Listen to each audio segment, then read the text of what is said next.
Welcome to All Things Moore County, Moore County's weekly radio show highlighting the many facets of the Sandhills. That includes real estate, lifestyle, community and neighborhoods. And now from 4 Properties, here's your host, Bill Sahadi. Good morning and welcome to the talk show, All Things Moore County. Dorothy, I cannot remember the last time we did a show on real estate. It's been a while. It's been a long time. We've had some great shows the last 6 months. Yes. And it seems like we keep gravitating towards the arts, towards students, towards nonprofits, which is all part of what Moore County is about. But in the last 4 or 5 years, we have had a crazy real estate market. We've had a very strong real estate market. Growth is everywhere you look, commercial, residential, and it was time to have a conversation about some of the things in our market, because really since 2020, the beginning of 2022, we've had so many swings and ups and downs and low interest rates and high interest rates and multiple offers. And today in 2023, we're facing some different challenges. I'm working now with a broker that I've known for many years. She's been in the business about 20 years. Nikki Bowman. She's the owner of Realty World here in Moore County in Southern Pines.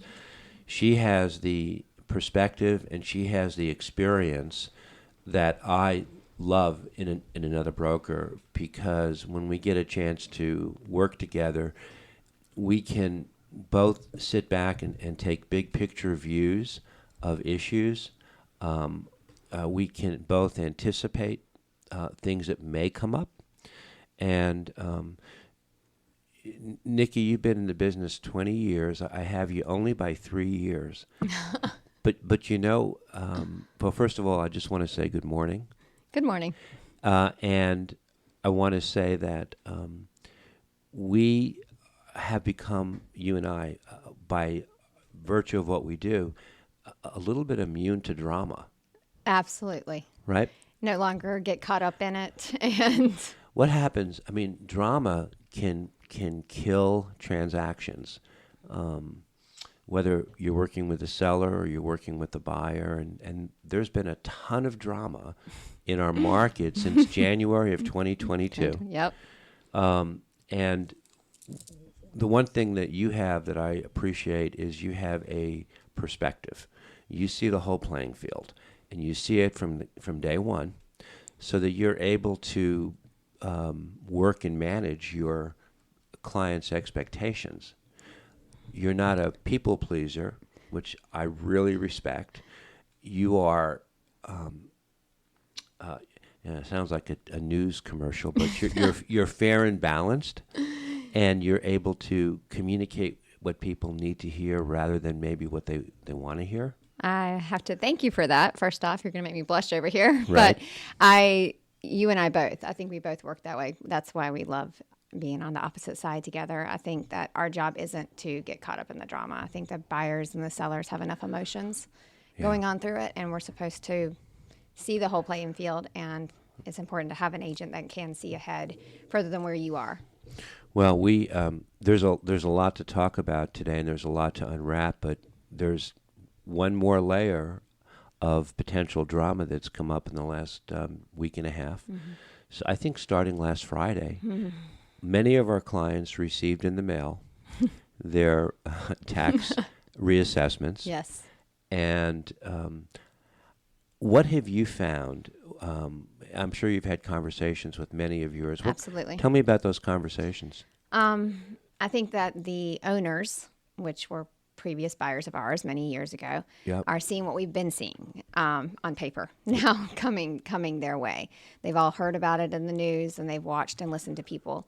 But as I am getting the calls, as I know you and I have also discussed, they're pretty much in line. I know it's a shock to a lot of people, but I'm finding that they're pretty much there. Of course, like we were saying, there's a few here and there that won't make sense. But when I go to pull CMAs for them, they're pretty much in line.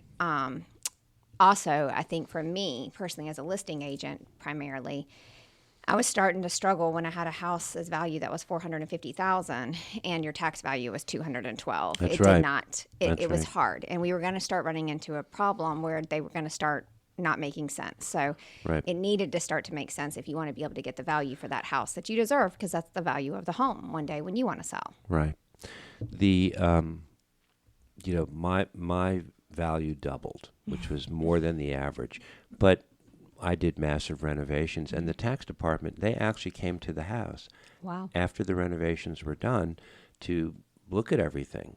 And I was okay with the doubling because I knew that my market value today is still higher Yes. than the tax value Yes. that they've given me. Okay. But that isn't true of some people. I've spoken to a couple of clients, one who purchased a $1.2 million property, a very iconic property. It's actually a unicorn in Weymouth. And, he got almost a $500,000 increase. Wow. Right. And because he doesn't have a ton of competition, he may have a case for appeal. But most people, I don't know that that's going to be the case. People are just going to be in for a bit of a shock. Change. Yeah. Right? I agree. I think we've ran into a couple of that, especially some that are out in further areas that there's not a lot of comps. But the neighborhoods that there's a lot of comparables that have sold throughout the last few years that we've watched just moving so fast, the values did raise that quickly. Yeah. And those that are stuck out where it doesn't make sense, I absolutely agree. They should appeal, and I'm happy to pull whatever I need to for my clients. But Right. as I'm pulling, Right. the majority of them are lining up. Yeah, right. I got a call from someone who has a property in Pinehurst Trace. Mm-hmm. Well, that's very problematic because in Pinehurst Trace, you've got all these similar Yes. units. That's a no-brainer for an appraiser to go in and establish value right across the board. Same thing happened Glen Laurel for us. Oh, yeah. They're going to be the same. I mean, they're Any subdivision or any community where there's similarity, can you imagine if one person won an appeal, everybody would. then everybody does. Exactly. And they've basically, I don't think that's going to work. But I think this just started last Friday. Here we are a week later, and I've probably gotten about 20 calls. Have you spoken to other brokers about it? A little bit. I definitely keep to myself and keep doing my business. So I haven't, but I got to speak to you about it. Those that I talked to, and they are all saying the same thing. Everybody's saying that it makes sense to them. We kind of heard a little bit about it, as I'm sure you did too, that it was coming down the pipeline. Yeah. I'm not going to get into that. I've also heard that the rates could be changing that are going to lower. Exactly. So I've tried to tell some clients that I have possibly heard that was coming down the pipeline and that they should balance out a little bit, but obviously we're going to feel it. Yeah. Last May, I listed a home for sale for about $650. Mm-hmm. The tax value, as you said before, was so much lower, was about $400. Right? Yeah. The house became a subject of multiple offers. There were 13 offers. Mm-hmm. It sold for $850. Mm-hmm. Isn't that crazy? That's great. And now, today, that gap has been narrowed with the reevaluations. That's what I'm talking about. I was running into the same problem, and it was very hard. I mean, years ago when we were in our normal market, I like to call it the normal market, not what we've seen the last 3 years. Yep.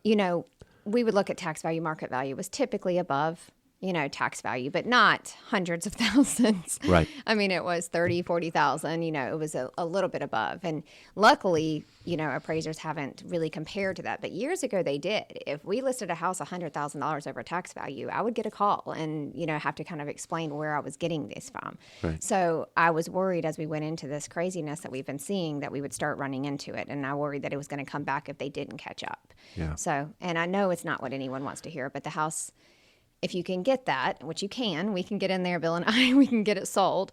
I mean, it is what it's valuable, and you should be. I mean, it's a happy thing. It's a good thing in one sense. No one wants to pay more taxes, and I'm hoping those rates come down that they're talking about doing. That's going to help everybody. Right. We last year we saw a fervored market, very strong market, right up until the end of June. That's what we were just saying. Yep. And then all of a sudden, things sort of slowed up a little bit. Interest rates started climbing. And there were some things on the horizon that looked like things would tighten up. And there was a lull.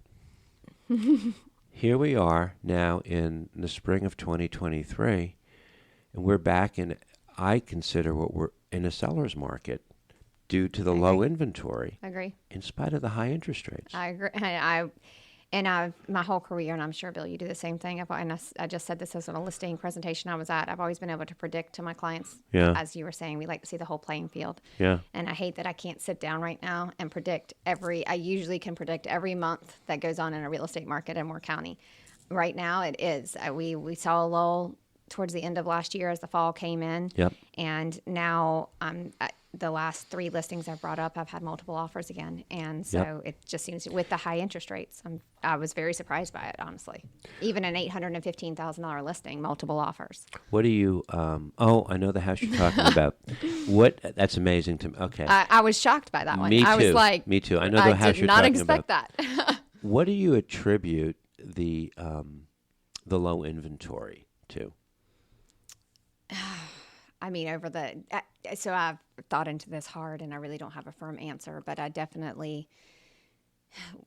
couldn't decide, do we not have enough sellers coming up, or is everybody buying faster than they can last? And I feel that everyone keeps buying faster and I think we started to collect inventory again, just slowly through the fall. And I think as we come through our spring season that we're about to watch, we're going to watch it drop right back down to what we accumulated, which wasn't much.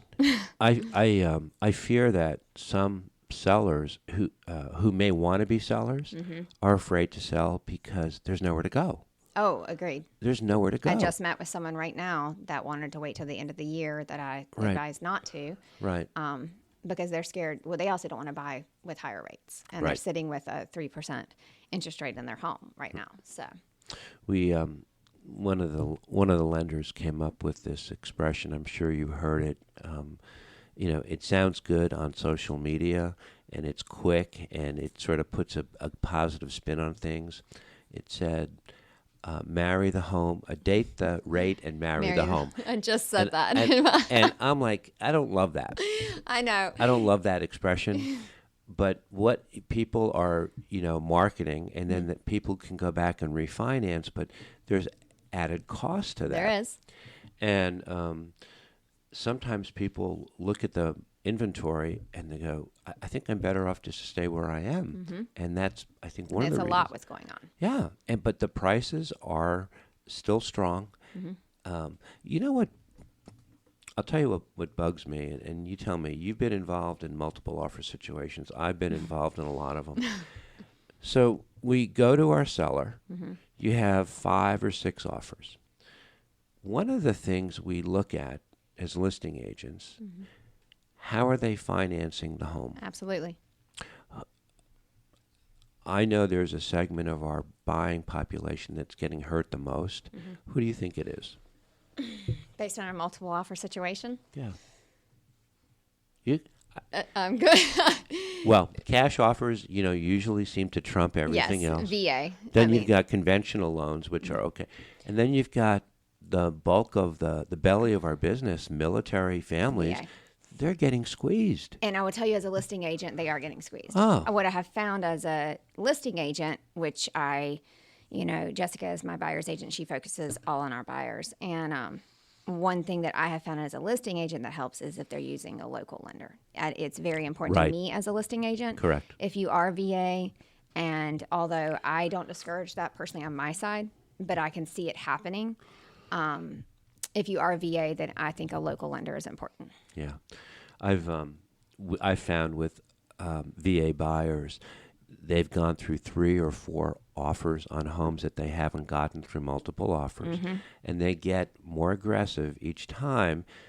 But one of the things they can do is they can be very aggressive with due diligence money and still take advantage of the government loan that they're entitled to. Absolutely. And hopefully be more competitive. But even in that situation, sometimes cash seems to override a lot of that. And I talk to my buyers and tell them, this is what you may be up against. Even though a loan is cash. And so I was going to say, Right. as a listing agent, I don't lead my sellers to only pay attention to the cash, because that doesn't, at the end of the day, the seller is getting cash. That's right. So my job as a listing agent is, even if this offer is better than everywhere else, but they just have a loan, but this person over here has cash, how strong is that buyer as a lender? Who's the lender? How qualified are they? Are they putting money down? I personally do not make it a practice to disregard and just go for cash. I think that that's not a smart practice, but right. Every seller's different, of course. What do you get from your sellers? Will they come back to you and say, well, if it's a cash offer, it could be more expedient. There won't be perhaps not an appraisal. I just went through one that actually chose less than the price was less than what he could have gotten had he taken two of the other offers that were higher, and he did choose cash. He threw me for a loop, and I will say that necessarily wasn't my advice, but his was for expedited. His was for time frame. That is what, in the end of the day, there were some other costs he was going to incur if he did not close very quick. And so that's the reason he went that way. Yeah. But I've had other ones that have not chosen cash and have taken ones with loans.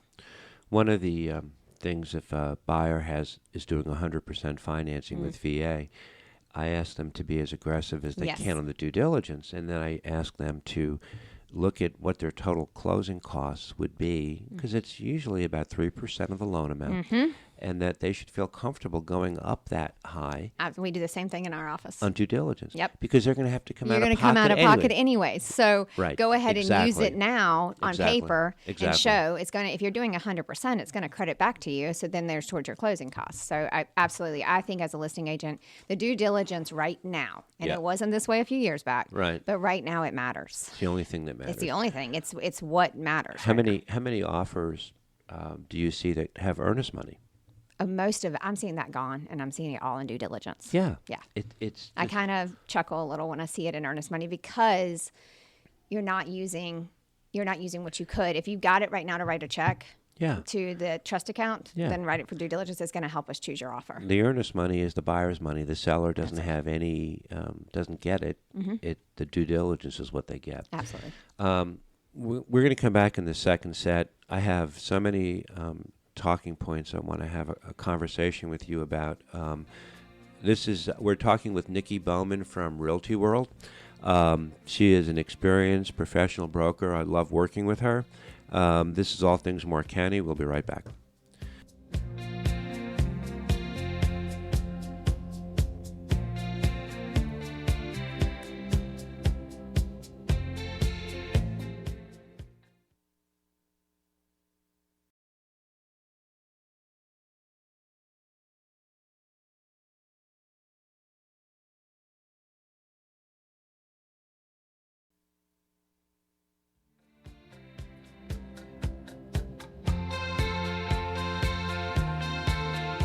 It's beautiful.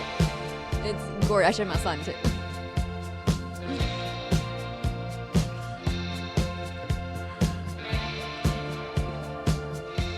Welcome back to our second set of All Things Moore County. My guest is Nikki Bowman of Realty World for the whole hour. Just a conversation that we're having on our real estate market. Nikki, with 20 years of experience, has worked with buyers and sellers probably equally right down the line. She works with builders on new construction. She also has a rental wing of her business, so she is very well versed in all the different types of transactions that can come up. We're talking in the first set about multiple offers and using high due diligence money to get the buyer to curry more favor with the seller. But there is a disadvantage sometimes to an aggressive due diligence amount, and I'm sure you had this conversation with your buyer. What is it? I see it on both sides. Yes, with giving a large due diligence amount, although it is something in order to get the home these days we have to do, seems the sellers have a tendency sometimes to think they don't have to do a lot of repairs, that the buyer's not going to walk away. And I hate running into it, but it is something we are running into. Right. We, the leverage on repairs could be lost. Absolutely. In the third set, we're going to talk about a situation that came up just recently with you and I that, to me, after 23 years in the business, was one of the most inspiring stories. And unfortunately, we don't have as many inspiring stories as we do. Oh my gosh, there's a little bit of dysfunction here, or there's a little bit of selfishness there. But it's gratifying to see. Absolutely. Yeah, it was. You and I we cannot legislate, right? How people behave, how they react, how they respond. We've seen the whole gambit. We have. And I think that's where kind of it goes to our job to try to keep things as calm as we can, to not get wrapped up in the emotions, and to be able to explain kind of what the seller's duties are, and the buyers in a transaction. Yeah. Do you still see things as a seller's market, as we were talking about earlier? I do right now. Yeah. Inventory is a killer right now. It is. And I think as long as that's it, I think it stays. This is a supply and demand problem. So we're right on the verge of PCS season. Mm-hmm. What are these buyers going to do? Where are we finding them homes? That is a concern we've been talking a lot about in my office. Where are we going to find them homes? What about the buyers that come to you in this market? What percentage of them are looking to purchase versus those who say, no, I'm just going to rent. I'm here temporarily. I'm not going to be here more than 3 years. I definitely see that. We are seeing, I thought I would run into it more this season, this year from last year, and all the inventory going down. I'm not seeing as many renters as I thought we would, but we definitely have some that don't want to buy at this interest rate or can't find the home in their price range that they feel comfortable of just owning it. But when we go into looking at rentals, the price for the rental is sometimes more than what their mortgage payment would be. Right. So that's kind of what we're seeing happen. You do more rentals than we do at 4 properties, but I can't. I choke when I look at some of the prices for rentals. It kills me, especially you're also not getting your tax write-off. You're you're losing, you're building equity. You're paying someone else's mortgage. Yeah. So, I mean, I agree. It kills me, especially when we've been here as long as we have, Bill, and we know what that same house possibly rented for 5 years, 6 years ago. And ago. nothing's been done to it. And so we have a renter right now that they have certain special circumstances. And they can't buy, and they've been working with Jessica, and they're picking it apart and asking for repairs as if they're a buyer. And it's very sad. She has to go back over and over and say they're not doing anything because they don't have to, because this house is going to get rented, and they're not eager to do anything for the tenant. And I understand that. I remember when 5-10 years ago, a $2,000 rent was rarefied air. Really, you're going to rent your house for $2,000? 5 years ago. And everything, it's crazy. Even at $1,400 or $1,500 or $1,600, you go, oh, that's in the market. That's fair market value. Today, you can rent a bathroom and a pantry closet. And I'm still gasping every time I see it. I'm not used to that yet either. I see some of these, and when somebody rented a house for $1,600, they were getting a nice house. Yeah, 3-bedroom, 2-bath. Very nice. Maybe a fenced-in backyard. Mm-hmm. And I feel for I'm sure you've seen the same thing. I have kids, older kids, and watching their friends trying to rent somewhere where they're not, it's heartbreaking, because the days of finding a house under $1,000 is not there. Even in this market today, it's a seller's market still because of the low inventory. How do you counsel your sellers on pricing a home? I think that is very important, and probably the most important discussion we have. I just left a listing appointment right now that we pull comps. We always start with that, of course. We tell what we can get. Of course, we have the ones that, when my neighbor got $50,000 above, and we're seeing that kind of change of what's this year going to be what we saw last spring. We're not 100% sure yet because everything's different right now.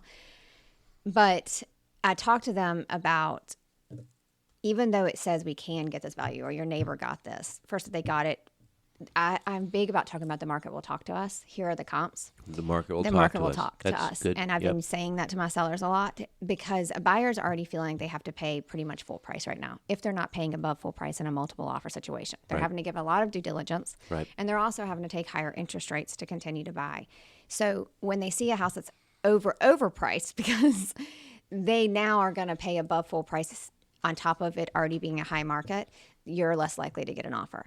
I would rather you be at a fair price that you should be at, that not that your neighbor that got $50,000 above, and let the market talk to you. If you get 10 offers or 4 offers and it drives it up, then the market told you that.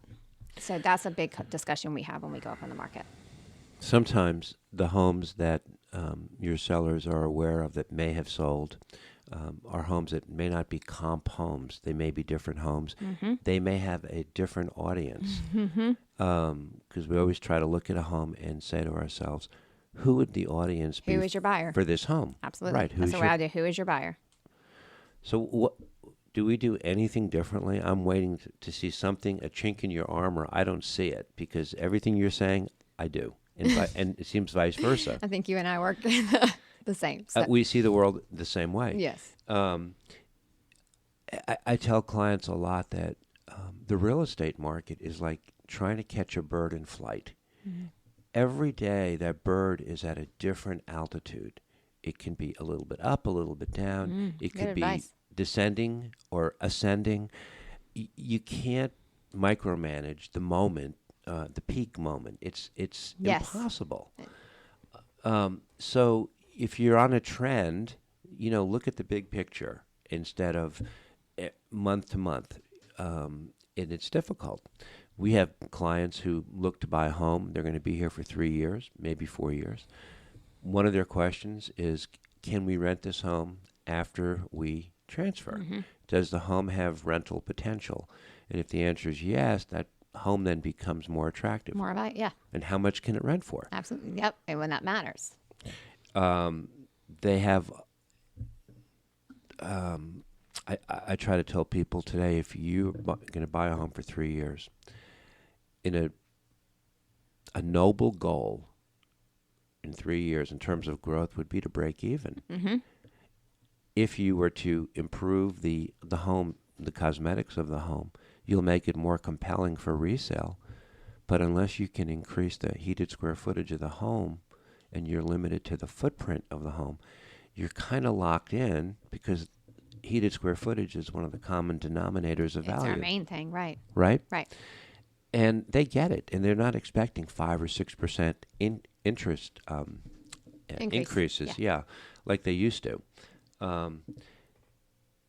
But our market keeps shifting, so we have to be able to pivot, and we have to be able to see everything from the buyer's perspective, the seller's perspective. And we used to be able to predict, I think, a lot further for 3 years, and right now, it's if we've learned anything over the last 3 years, I would have never said we were here 3 years ago. What I had watched at that point for 16 years of my business. So we've seen some quick changes. 20 years in the business tells me that you have a lot of commitment. Thank you. And so my question to you is, what is it about the business that you love so much? Oh, I love everything. I have a thing for problem solving. I love to problem solve. So, and people will say you're in sales. I don't feel in real estate we're in sales. I think that we are handling most people's largest purchase of their life. Right. And I love the clients. I love their stories. I love working with them and getting them to their next goal. Right. I think that they hire me to help them foresee things and possibly prevent problems that, because of experience, we can prevent them from. Mm-hmm. And I just love all areas of it. You also, 20 years puts you in a position where you can call on professionals that are tangential to the transaction to assist your seller or your buyer, be it contractors for the seller. Oh, yes. Lenders. That took a long time to work up. I'm sure you were the same.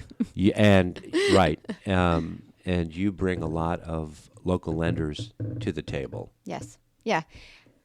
I think that and I'm sure you've done the same thing over the years, a lot of trial and error and learning who you want to hire. And we built a good team so everything flows. So when I come to a listing or with a buyer, we come with a good team of people that hopefully helps it be as smooth as we possibly can with real estate. I know that's a funny term, but we help them with vendors that will do a good job as well as I'm doing. What do you think about the value of pre-listing home inspections? How do you deal with that? Well, based on what we just went through, Bill. Oh, well, we'll come to that, but that's just a bigger picture question. So I go back and forth with that. I am a big believer if it's an older home. Yep. That if you want to get someone to look at, even if it's just for main things like crawl space, making sure there's no mold. If you don't want to do, because I also know that 2 home inspectors will bring 2 different lists. Mm-hmm. So I struggle sometimes because my sellers will do it, fix all that list, and then a buyer does it and they have a whole nother list. But I think getting ahead of some crawl space issues, structure problems, water problems, roof, HVAC, septic, your big things, it's always a good thing to kind of know ahead of time. So you can also take that into consideration, what you have to do with pricing and all of that. Yeah. We're going to come back in the third set, and we want to talk a little bit anonymously about a story that you and I have been involved in. And it keeps going back with me saying, why do good relationships with other brokers matter to your client? So much. Right? Yes, so much. My guest is Nikki Bowman from Realty World. This is All Things Moore County. We'll be right back.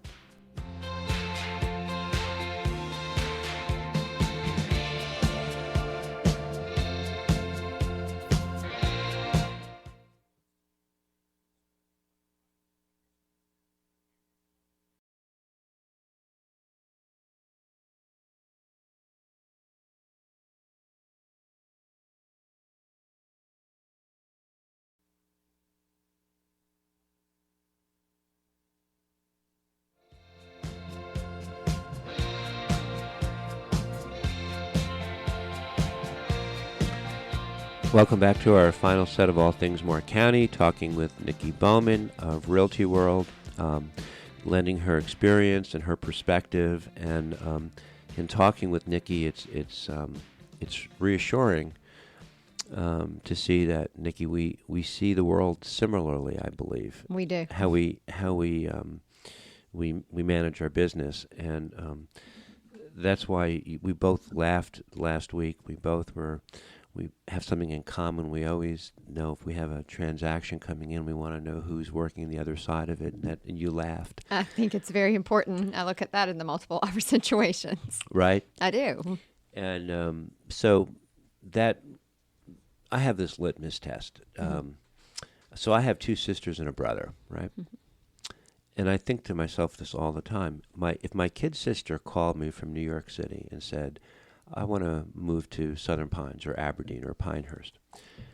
Imagine if I was not in the real estate business, but knowing what I know, who would the 10 brokers in Moore County be that I would refer to my sister? And the rule is they can't be working for the company that I own. Okay. Good question to ask yourself. So when I go out, and I'm always feeling like we're auditioning for other people's business. We are. But we're also auditioning for other brokers because we want to have good relationships and co-broke situations. So when it comes up, like it did about a week or so ago, you listed a home. On day 1, I called you and I said, I need to get into the home. I need to see this home ASAP. You got me in. The seller kept the house on the market one day, and that day we put an offer in. And the seller made a decision, or you counseled the seller, not to go through the weekend of showings, but to take the offer in hand. And that some sellers do that. Yes. And why did they take our offer right in hand so quickly? It goes to what we were talking about a little earlier. I try to be fair to my clients and tell them the whole playing field.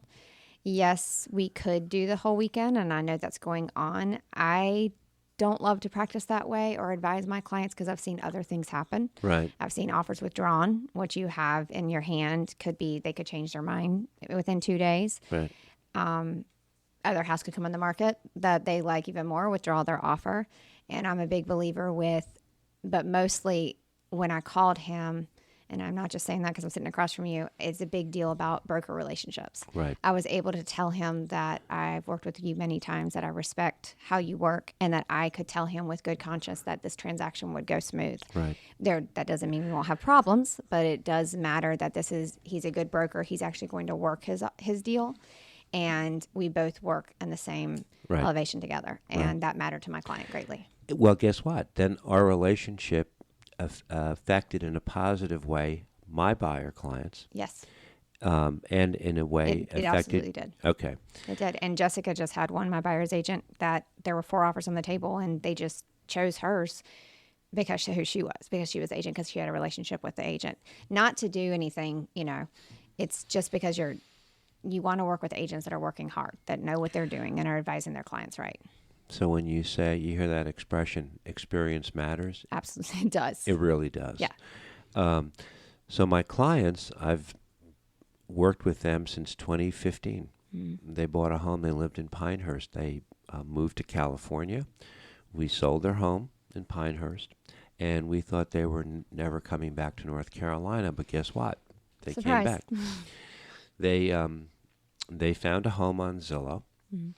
It was not a listed home, and they reached out to me, and they reached out directly to the seller, and they really got the runaround, could never physically get into the house, and we must have wasted 3 weeks, and we still could not physically get into the house for many reasons.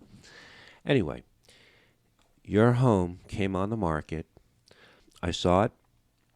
It had everything that they would want. They have 2 young children, and I knew they were moving back here in April.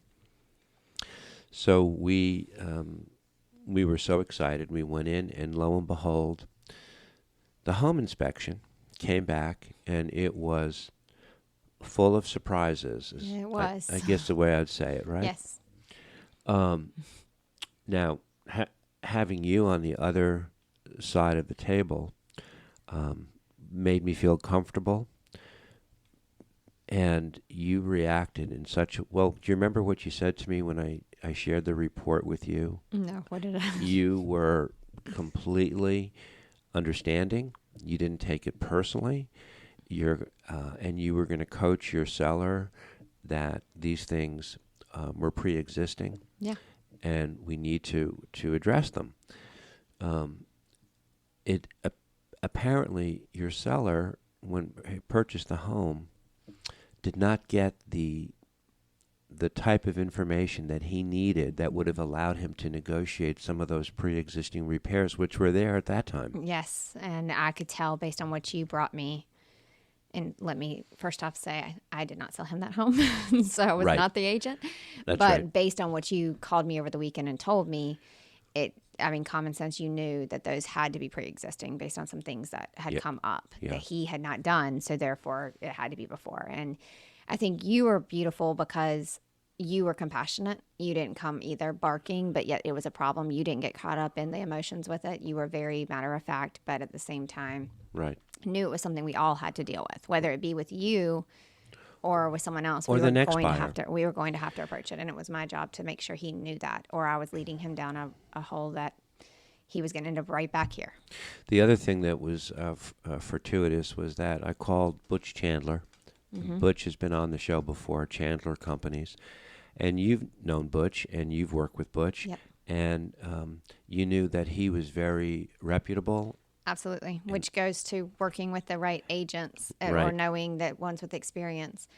Butch is very reputable. I've never had anything, bad with all my years of experience. So I could say that his quote and his opinion was a good one. I mean, I've seen some other crazy things come across where we don't know certain names, and I couldn't have consciously told my seller, hey, I feel good about this report. I normally would have gone and gotten my own report and a whole chasing your tail game. I was over at a friend's house on Cliff Road the day Butch called me as I'm walking into her house. He calls me and he says, because he did his inspection, and he asked me, he says, "Are you sitting down?" I go, "Butch, I don't have to sit down. Just tell me what it is, right? I don't have to sit down." And he was, and my friend, I think, overheard a little bit. The phone was not on speaker, but I think she could hear that there was an issue with the home. And I said, "No, just tell me. I'm not gonna ruffle my feathers." And it was in excess. It was north of $20,000 worth of repairs that you couldn't see, that you didn't think this house would have. Couldn't see it. It didn't look as a house that would have something like this. That's right. So I said, "Nope, just write it up. Write it up the way it is, and we'll present it." And I said, "Nikki Bowman is representing the seller, and she will look at it, and she'll understand where it's coming from." And that's what you did. But your seller,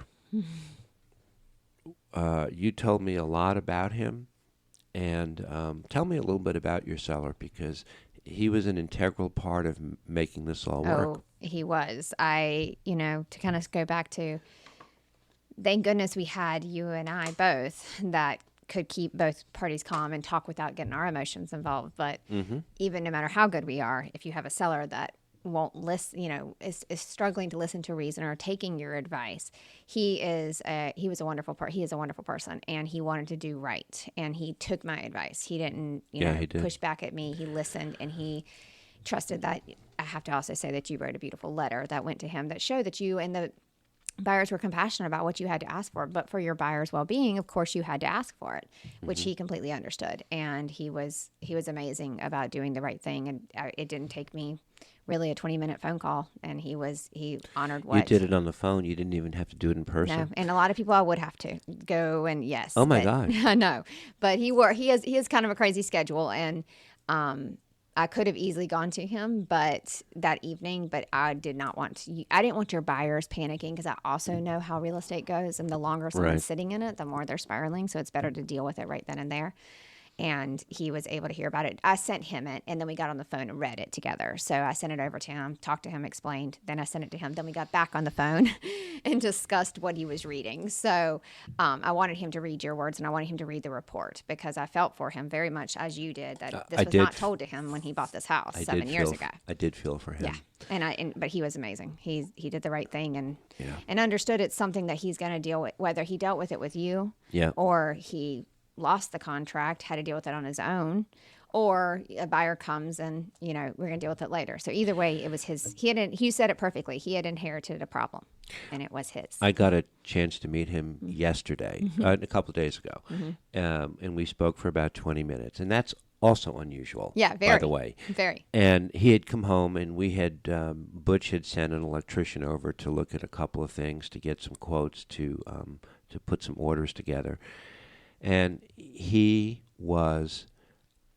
from the old school in my book, and he was raised correctly. Yep. And he said, "Bill, it's my responsibility."